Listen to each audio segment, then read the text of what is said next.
أعوذ بالله من الشيطان الرجيم بسم الله الرحمن الرحيم الحمد لله رب العالمين والصلاة والسلام على أشرف الأنبياء والمرسلين وعلى آله وصحبه أجمعين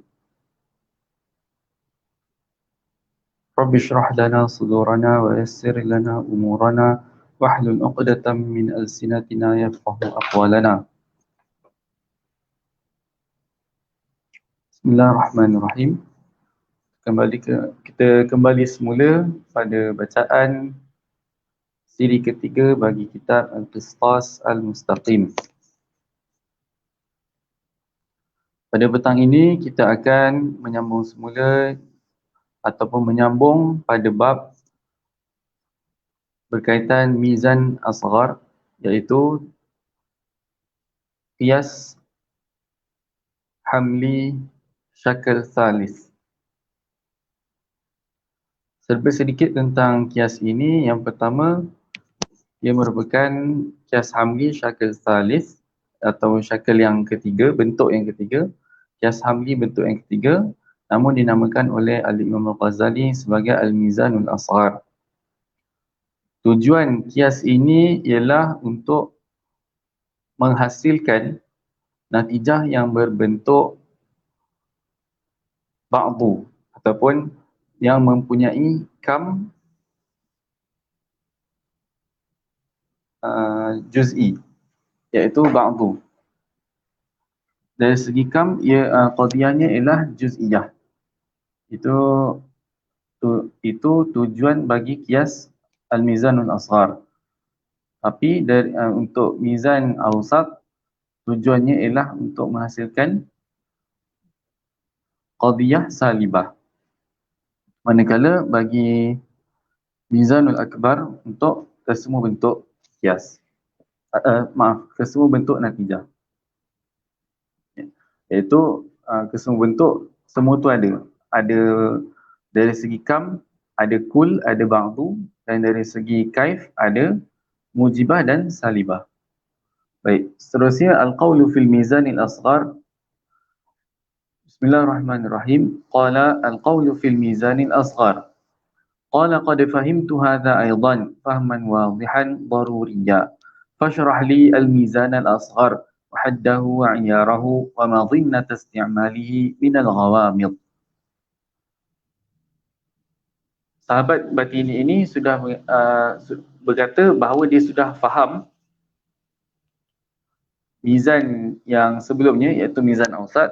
Maka dia kata Imam Ghazali meneruskan berkenaan mizanul asghar pula.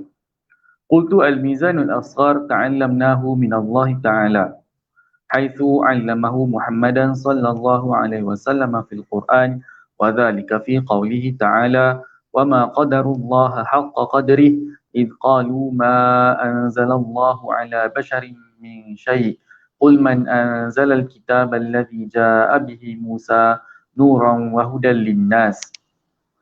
Imam Ghazali menisbahkan juga mizan asghar ini kepada Al-Quran, iaitu menisbahkannya kepada Allah Ta'ala apabila Allah Ta'ala mengajarkan mizan asghar ini kepada Nabi Muhammad sallallahu alaihi wasallam. Menerusi ayat tersebut,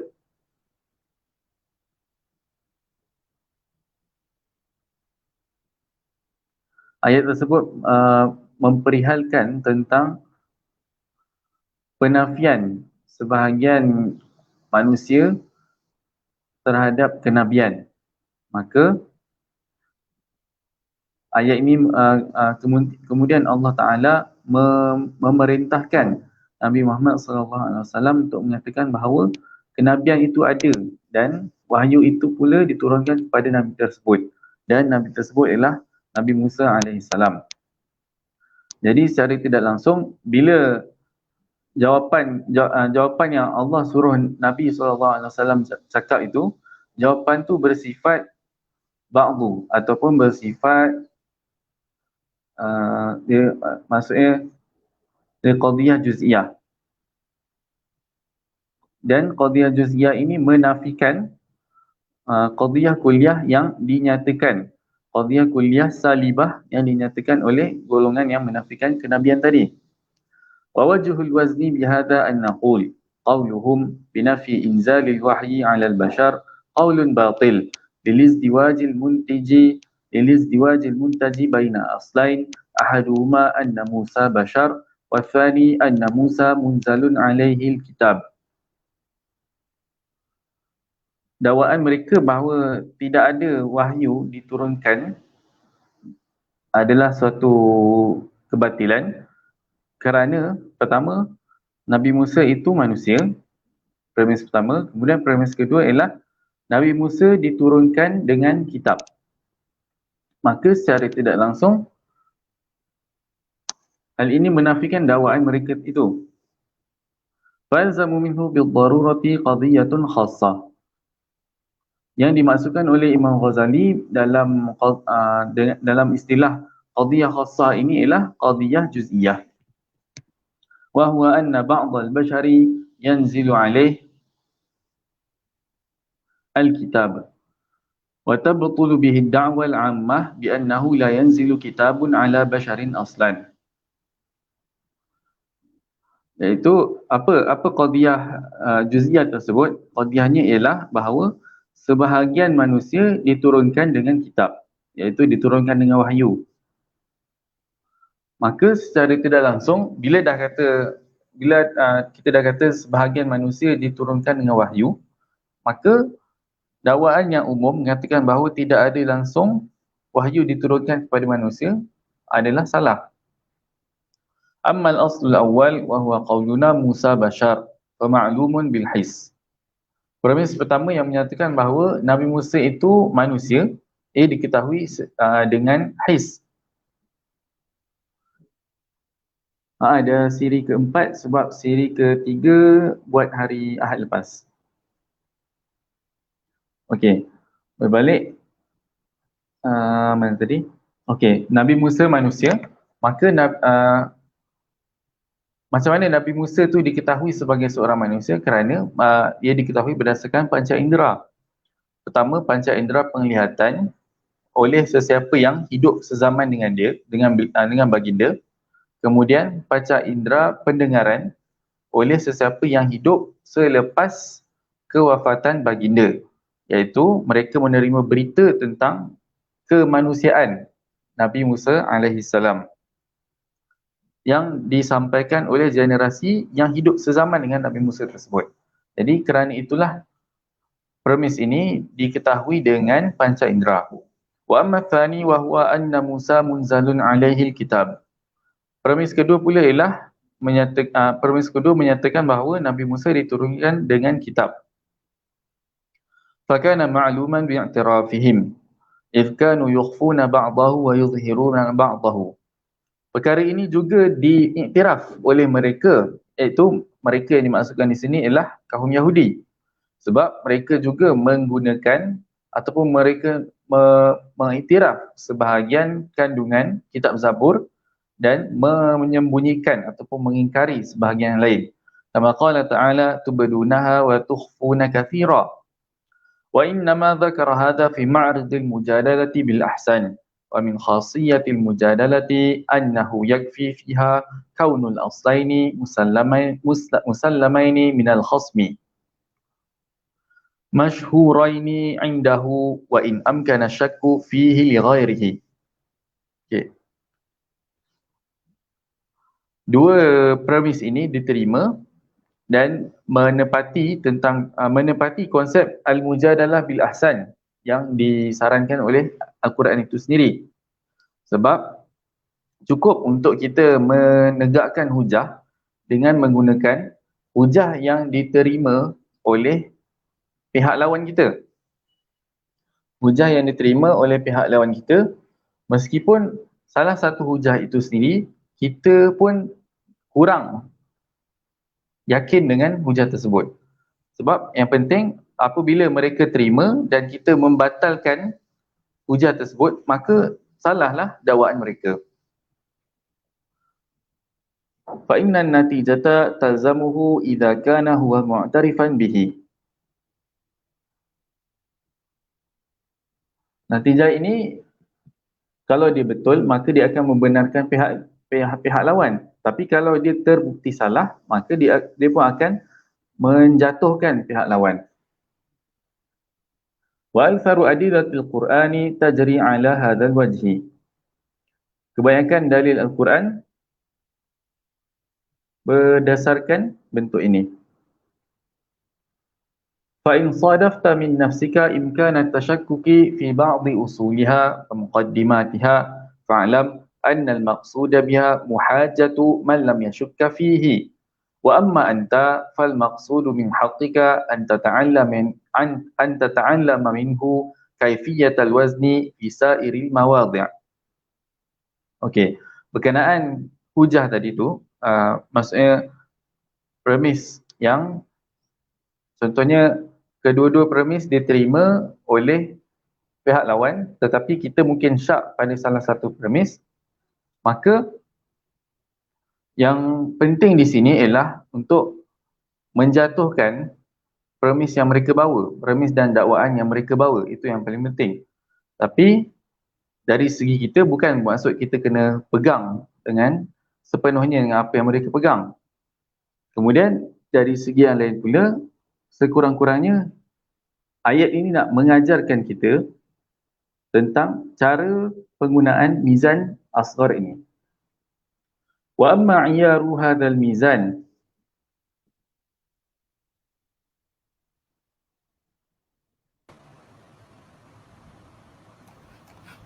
وأما عيار هذا الميزان أن من يقول لا يتصور أن يمشي الحيوان بغير رجل فيعلم أنك إذا قلت الحية حيوان والحية تمشي بغير رجل فيلزم منه أن بعض الحيوان يمشي بغير رجل وأن قول من يقول لا يمشي الحيوان إلا برجل قول باطل منقوض. Okey. Berkenaan takaran bagi mizan asghar ini, Imam Ghazali membawakan contoh bahawa contoh dakwaan. Contoh dakwaan satu kias iaitu la yatasawwaru an yamshi al-hayawan bighairi rijlin. Tidak dapat untuk kita bayangkan adanya haiwan yang berjalan tanpa kaki.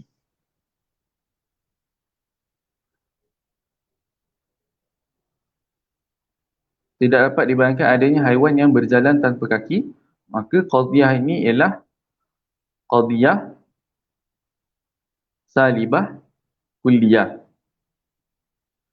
Kemudian fa yu'lamu annaka idza qulta al-hayyatu hayawan. Kemudian kita katakan ular itu adalah haiwan dan ular pula bergerak ataupun kat sini berjalan lah, tapi secara tepatnya bergerak lah. Sebab berjalan kita boleh faham secara ikutkan bahasa kita ialah dengan kaki. Tapi yang sesuai untuk diterjemahkan ialah bergerak. Ular bergerak tanpa kaki. Maka dia punya natijahnya ialah sebahagian haiwan bergerak tanpa kaki. Natijah ini sudah pun menyalahi dakwaan tadi tu, dakwaan yang dinyatakan iaitu tidak ada haiwan yang berjalan tanpa kaki.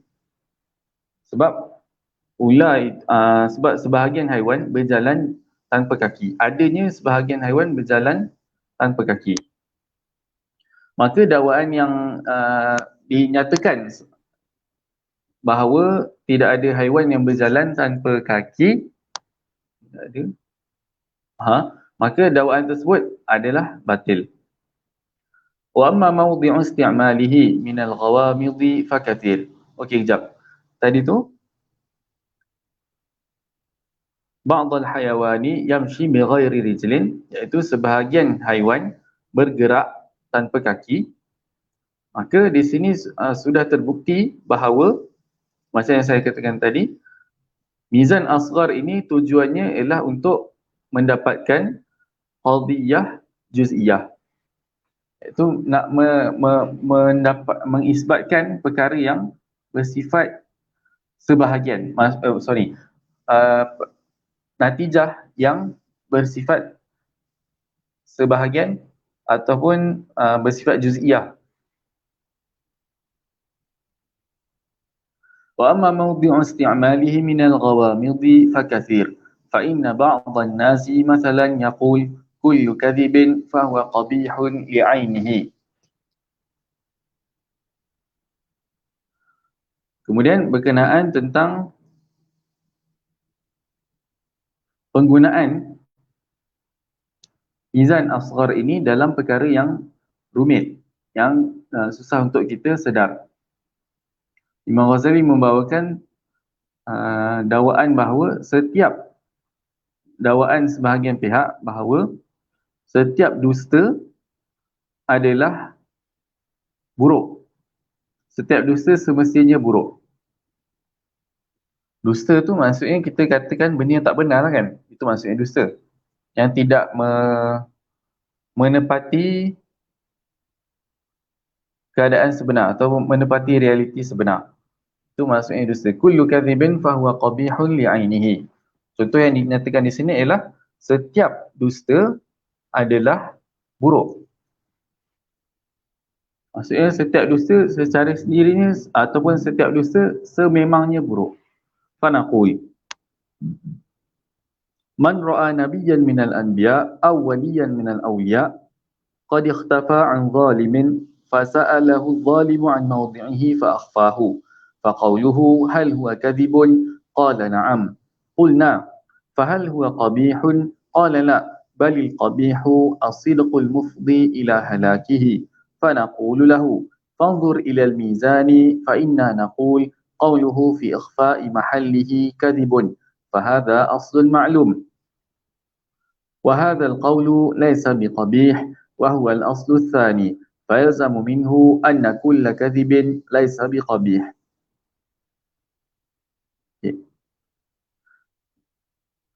Contoh tersebut ialah contohnya tadi itu dakwaan yang sebahagian pihak katakan, kemudian Imam Ghazali menjawab dakwaan tersebut dengan membawakan contoh kalau ada seorang nabi ataupun seorang wali menyembunyikan diri daripada orang zalim.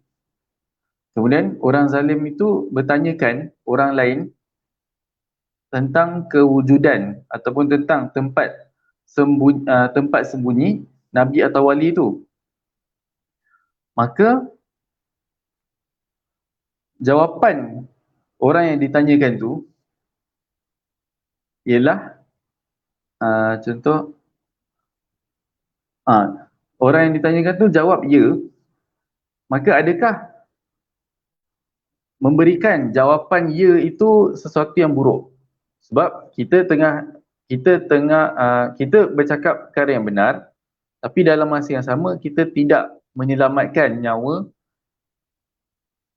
nabi ataupun wali daripada orang zalim.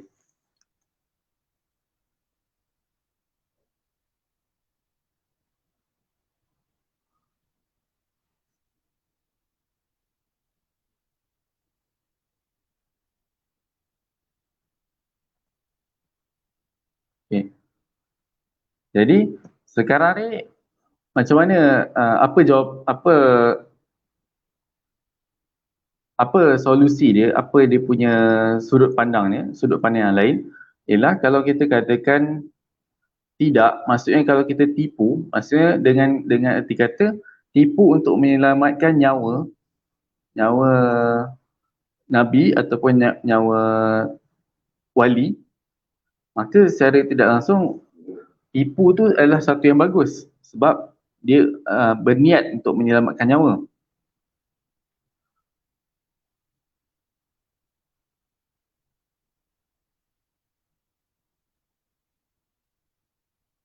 Okay, fanzur ila al-mizan fa inna naqul qawluhu fi ikhfa'i mahallihi kadhibun. Jawapan untuk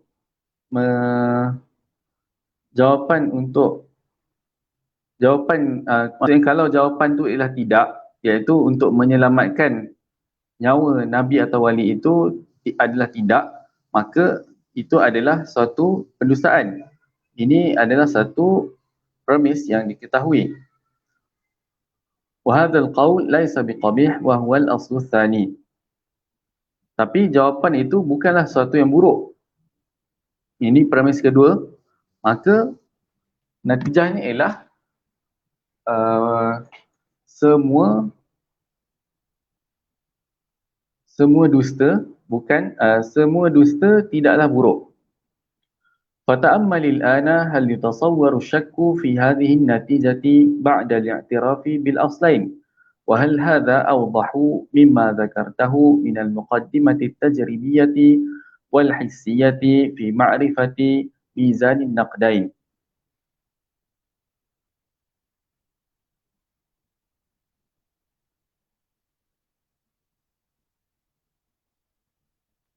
Maksudnya hasilnya ialah setiap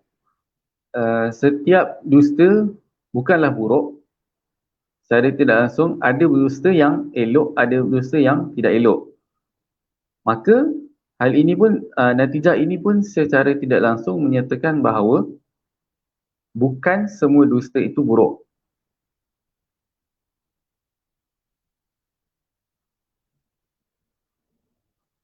Dan natijah ini menyalahi dakwaan yang dinyatakan tadi tu.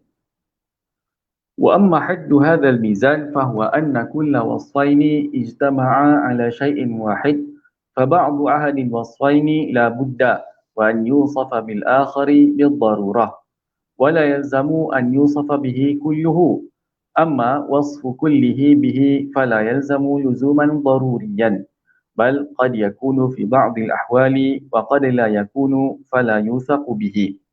Okay. Penentuan mizan ini iaitu had bagi mizan ini ialah setiap setiap dua sifat ataupun dua peri yang ada pada satu perkara,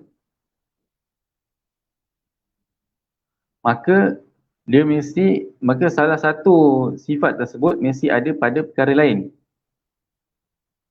Dan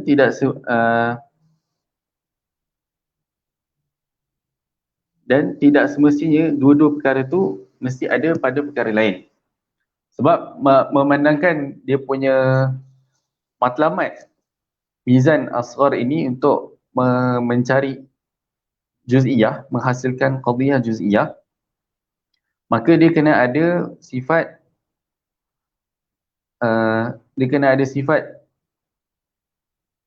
sifat sebahagian, iaitu dia kena tidak menyeluruh, menyeluruh bagi maksudnya sifat itu tidak mesti menyeluruh bagi sesuatu perkara. Dua sifat mesti tidak contoh perkara A ada dua sifat tetapi perkara B ada satu sahaja. Jadi itulah antara syarat yang diperlukan untuk menghasilkan mizan asghar. Sebab kalau kita katakan perkara A ada dua sifat, perkara B ada dua sifat yang sama, maka tidak akan terhasilnya qadhiyah juz'iyah tadi tu. Okay.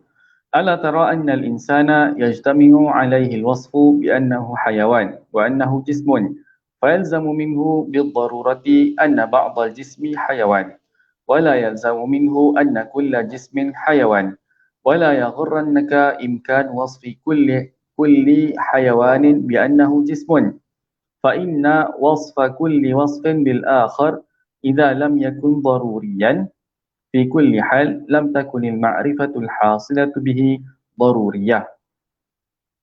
Seterusnya untuk memahami syarat tadi tu, Imam Ghazali menyatakan, membawakan contoh, iaitu manusia semestinya ada sifat haiwan, sifat kehaiwanan ataupun sifat hidup.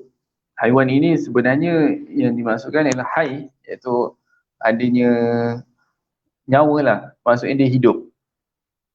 Bukannya haiwan binatang yang kita faham tu, itu yang lebih tepat ia difahami sebagai hai, maksudnya sesuatu objek yang hidup. Kemudian wa annahu jismun, sifat yang kedua ialah manusia itu jisim.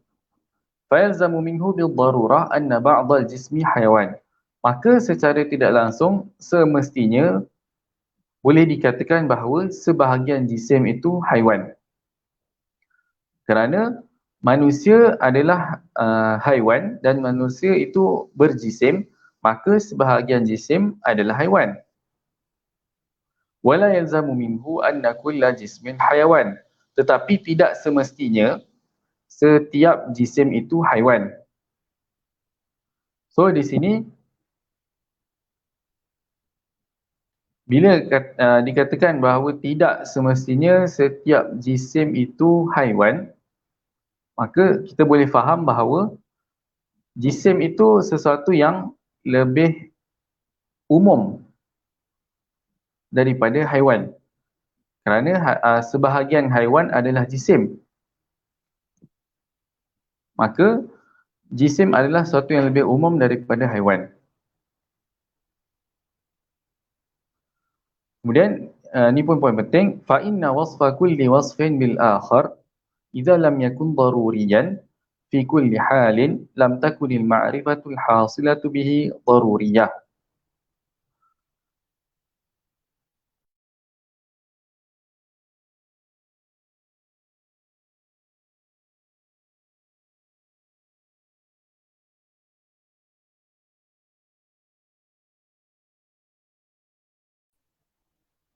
Okey.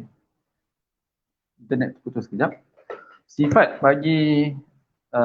bagi suatu perkara itu mestilah daruri. Itu mestilah ia sesuatu yang pasti. Sebab kalau dia tidak pasti, mana mungkin akan terhasilnya natijah yang juga bersifat daruri. ثم قال الرفيق قد فهمت هذه الموازين الثلاثة ولكن لما خصصت الأول باسم الأكبر والثاني بالأوسط والثالث بالأصغر. Sahabat batini itu sudah faham apa yang maksudnya berkenaan mizan asghar ini, tetapi dia kemudian menanyakan kepada Imam Ghazali tentang penamaan, tentang sebab penamaan Imam Ghazali kepada mizan ta'adul ini kepada tiga, iaitu akbar, awsat dan asghar. Qultu li'anna al-akbara huwa alladhi yattasi'u li asya'a kathirah wal asgharu khilafuhu wal awsata bainahuma. Imam Ghazali jawab, kerana akbar, mizanul akbar ialah yang mencakupi semua perkara. Semua perkara yang saya maksudkan ini ialah yang al-matalibul arba'ah yang saya nyatakan tadi, iaitu dia menghasilkan natijah yang bersifat mujibah kulliyah, mujibah juz'iyah, salibah kulliyah dan salibah juz'iyah. Manakala asghar ni ialah yang sebaliknya. Sebaliknya maksudnya dia hanya menghasilkan juz'iyah. Manakala awsat pula antara kedua-duanya, iaitu hanya menghasilkan salibah.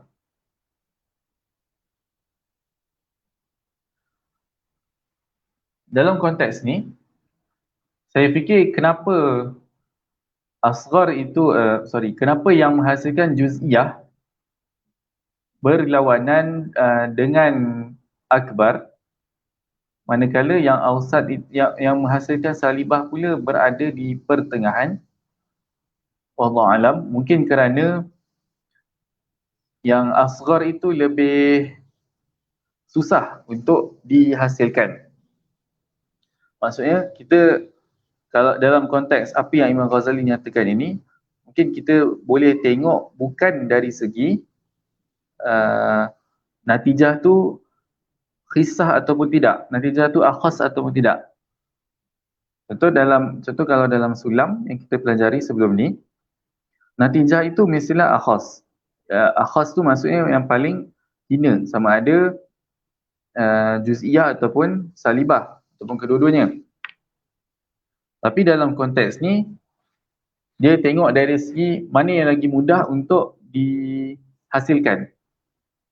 Sebab itulah dinyatakan Syakal thalith sebagai asghar, syakal thani sebagai awsat.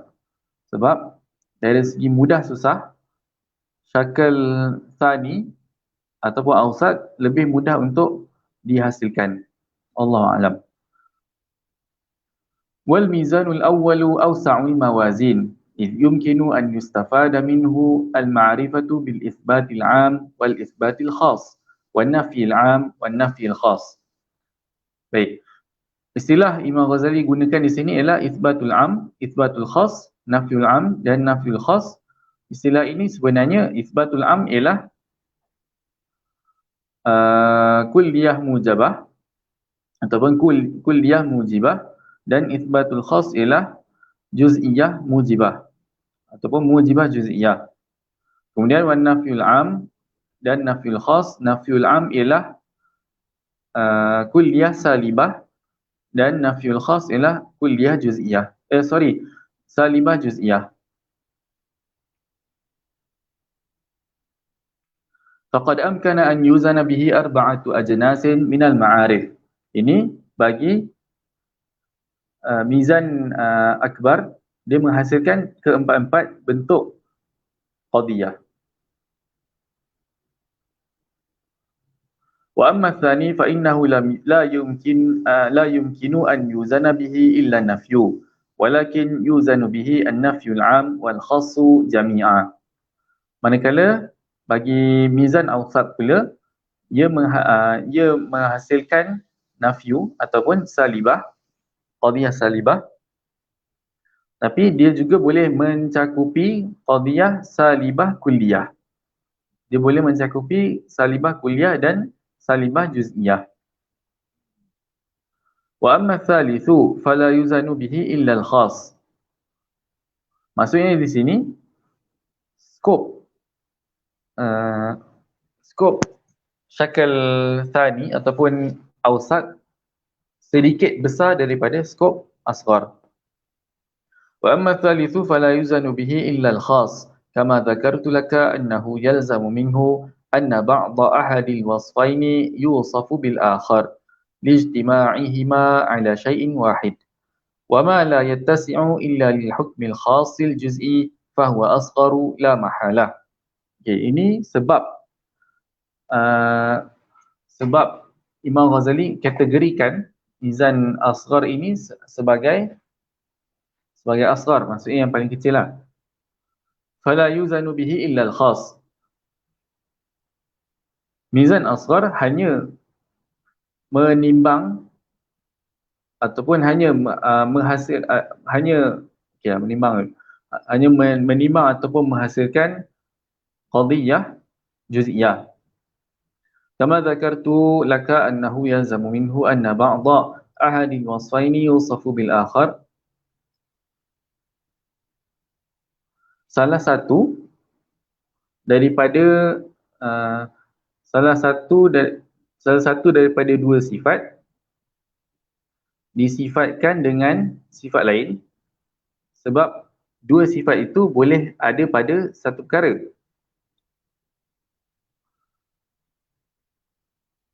Jadi itulah punca dia.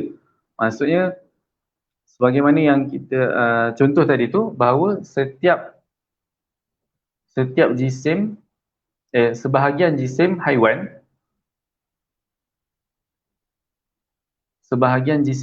maksudnya di situ ada sebahagian jisim haiwan.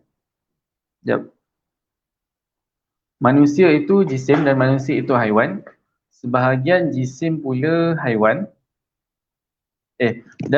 Maksudnya sebahagian,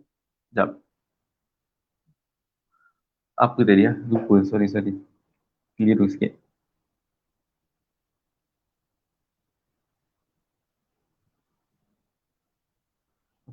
Manusia itu haiwan dan manusia itu jisim. Kemudian setiap jisim, maka sebahagian jisim itu adalah haiwan. Sebab memandangkan manusia adalah sebahagian haiwan, maka dan manusia pula berjisim, maka maka skop skop haiwan yang diwakili oleh manusia itu juga terangkum dalam skop jisim yang lebih luas.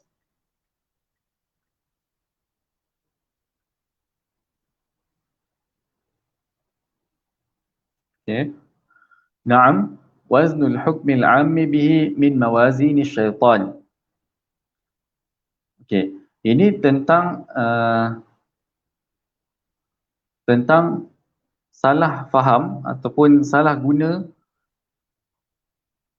mizan asghar ini, ataupun salah faham dari segi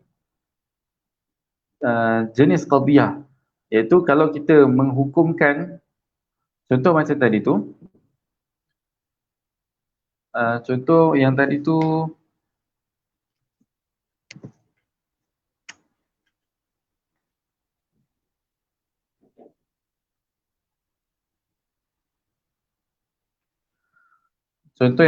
ialah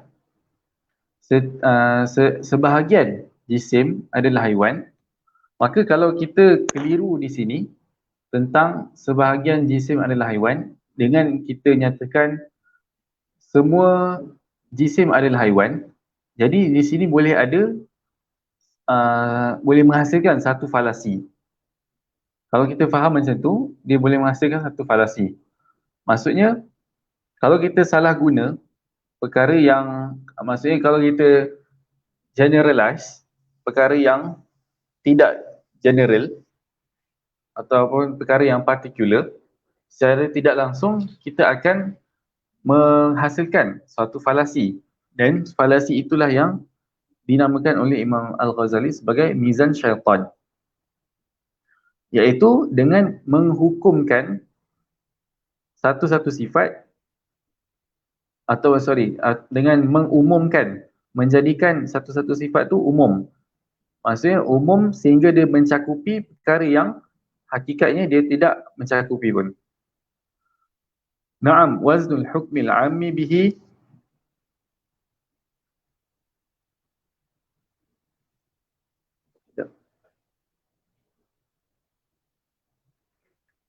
Okey. Naam, waznul hukmil ammi bihi min mawazin syayatin. Min mawazin syaitan. Wa qad wazana bihi ahlu ta'limi ba'da ma'arifihim.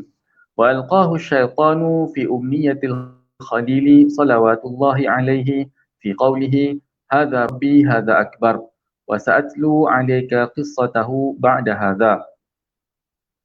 Okey. Imam Ghazali menyatakan bahawa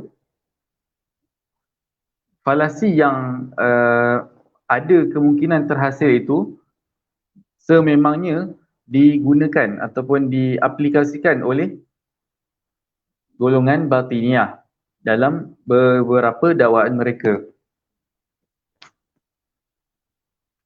Dan hal ini juga hampir-hampir dinyatakan ataupun hampir-hampir digunakan oleh Nabi Ibrahim alaihissalam. Menerusi ayat hadza rabbi hadza akbar, iaitu ketika Nabi Ibrahim alaihissalam ingin mencari Tuhan. Allah alam, tentang ayat ni saya tak sure betul-betul. Tapi kalau kita nak kata Nabi Ibrahim mencari Tuhan, seolah-olah dia menimbulkan persoalan. Adakah Nabi Ibrahim tidak tahu tentang Tuhan secara langsung sebelum dilantik menjadi seorang Nabi, ataupun ada tafsiran lain bagi ayat ini? Jadi saya fikir cukup sahaja kita berhenti di sini pada hari ini. InsyaAllah akan bersambung lusa.